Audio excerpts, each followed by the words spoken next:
gente a gente acaba sendo levado por uma compreensão muito superficial, né, do processo histórico, mesmo porque não existe um aprofundamento nesse campo da gente não conseguir entender ou ter dificuldade para compreender que o capitalismo não teria se constituído como um sistema de produção dominante se não fosse a ação do Estado que monopoliza dois aspectos: a violência através do controle do exército e o monopólio jurídico, né? Tem um autor muito bom que é o Alisson Mascaro, que é um professor da São Francisco, que ele vai falar justamente esse ponto, que a gente não é que a gente vive num Estado democrático de direito, como se o direito, a compreensão do direito fosse algo universal, abstrato, que sempre esteve aí.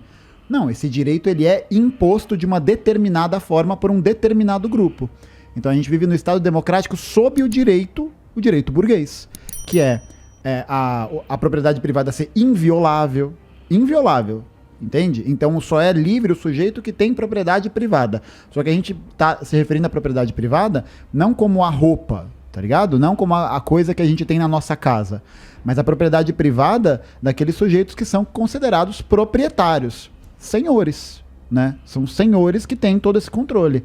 Você vai ver a Constituição dos Estados Unidos, por exemplo, que vai falar sobre o homem tem direito à vida, à liberdade e à propriedade.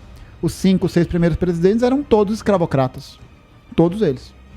Por quê? Porque não é uma dimensão, não é uma liberdade que é abstrata e que vale para todo mundo. Ela vale para algumas pessoas. Quem são essas pessoas? São as pessoas que têm propriedade. O próprio John Locke, né, que os liberais adoram falar, no segundo tratado sobre o governo civil, ele vai defender abertamente a escravidão. Porque compreende que existem sujeitos que são mais sujeitos do que outros. O Smith também, Adam Smith também defende. Defende tudo isso. Então o ponto que a gente quer reforçar é que a crítica ao capitalismo não é uma crítica sobre essa base moral, mas porque existe uma força de violência e de repressão para poder garantir que esse sistema possa se perpetuar. Ou será que a pobreza que a gente vê sendo gerada no Brasil, ela é um acidente? Ela é um erro de percurso? O encarceramento da juventude negra e trabalhadora nas periferias, ela é um erro? Não, não é um erro, é o contrário. Ela é o sistema operando do jeitinho que tem que operar.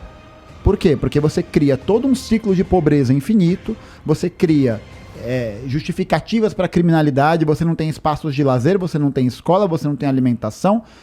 Tinha a família que entrou pro mapa da fome no Brasil durante a pandemia, porque a única refeição que a criança fazia era na merenda escolar. Exato. Eu vi isso como estagiário de escola pública. Às vezes duas, né? Era a única forma.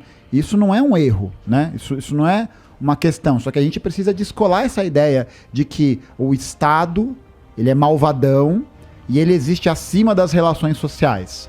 É o contrário. O Estado é um produto das relações sociais. O Estado existia antes da burguesia assumir o poder. É um Estado dos reis, é um Estado monárquico. Mas você muda essa dimensão do direito das coisas, né? A burguesia teve que fazer uma revolução. Em 1848, no século XIX, quando você tem a Primavera dos Povos, que você tem um processo acelerado dessa industrialização, dos cercamentos, né? Que foi esse processo de o Estado, governado pela burguesia, por uma nobreza capitalista na Inglaterra, chega nas terras comunais camponesas medievais. E você imagina, era a forma como as pessoas viviam. Elas estavam acostumadas a essa dinâmica. Aí o cara chega e fala, cara pálida, é hora de ir embora. Ah, não vou porque eu tô aqui há não sei quanto tempo. Espadada na garganta. E acabou. Quem que não vai aceitar isso, né? Porque qual que é a espadada na garganta de 2023? De 2023? Ela acontece todo dia com o genocídio da população negra no Brasil.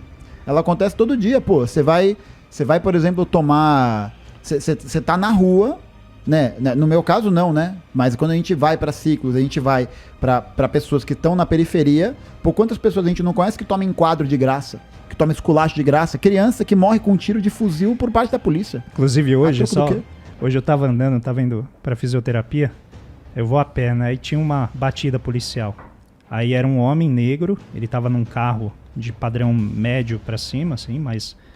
não era luxuoso. Aqui no Brasil não tem mais carro popular, né? Você já começa no semiluxo já, né? E aí, quando eu cheguei perto, a polícia já parou e olhou. Ih, já vem um branco aqui encher o saco. Né? Porque, nitidamente, assim, o cara tava de boa, não tava fazendo nada, tava com toda a documentação em dia. Só que eles deixaram o cara lá de pé, daquele jeito, tomando enquadro por muito tempo. E ficaram lá. Aí eles ficaram olhando para mim se eu ia filmar, se eu não sei, porque já existe um desenho institucional para isso. E é o que a gente coloca muitas vezes, não depende da vontade do policial. Isso é um desenho institucional. Ele é quase que... a produção dele como policial é feita dessa maneira. Então ele nem percebe que a ideia do racismo estrutural, né, que o nosso querido Silvio Almeida, ministro, um grande abraço para ele, veio colocar de maneira, né, tão clara para a gente. E aí eu queria só adicionar um elemento que o Caio Fato colocou aqui, é que essa violência, ela não precisa ser explícita dessa forma. E aqui que entra a minha parte de estudo, né, que é a questão da desigualdade. Então, você cria mecanismos muito sutis de transferência dessa riqueza entre gerações, que são as heranças. Então, a herança, o que é? É você pegar o fruto da violência pretérita ou fruto do trabalho pretérito de alguém, que pode ser riqueza construída com trabalho também, e você transfere isso para uma pessoa que não escolheu ter essa riqueza. E ela vive literalmente em função desse problema. E aqui eu não quero, né, passar a mão na cabeça de milionário, de herdeiro, nem nada, mas você transferiu isso. Qual que foi o mérito dessa pessoa em conquistar esse montão de trabalho alheio que ela pode comandar? Porque, essencialmente, quando a gente pega o dinheiro é trabalho congelado.